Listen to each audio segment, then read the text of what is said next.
A blinking orange light on your Rogers or Xfinity modem typically indicates a provisioning problem or a signal issue. Provisioning refers to the activation process of your modem on the provider's network, assigning an IP address and enabling data flow. The orange light often signifies that your modem hasn't been fully activated. Signal issues involve problems with the upstream or downstream signals, usually measured in dBmV, which can be caused by damaged cables, loose connections, or interference. In most cases, the modem is not receiving the correct signal from the provider. The first thing you can do is power cycle the modem and wait for it to reconnect. You can do this by simply unplugging the modem from the outlet and plugging it back in.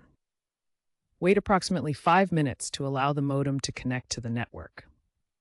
This can also be done remotely in the Rogers or Xfinity app. Begin troubleshooting by inspecting all coaxial cables connected to your modem for any signs of damage or looseness. Ensure they are securely connected.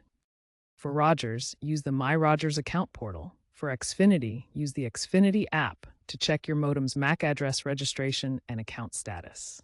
Many issues can be resolved remotely through the provider's app, which often includes diagnostic tools that use AI to detect and fix common problems like provisioning errors. If problems persist, it's best to contact a technician, as they have equipment to test signal strength and determine the correct steps for the modem to connect to the network. Trends indicate a rise in such issues due to increased network congestion from streaming and smart home devices.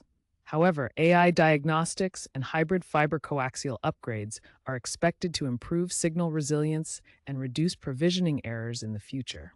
By 2026 to 2027, the transition to DOCSIS 4.0 should further enhance speeds and stability.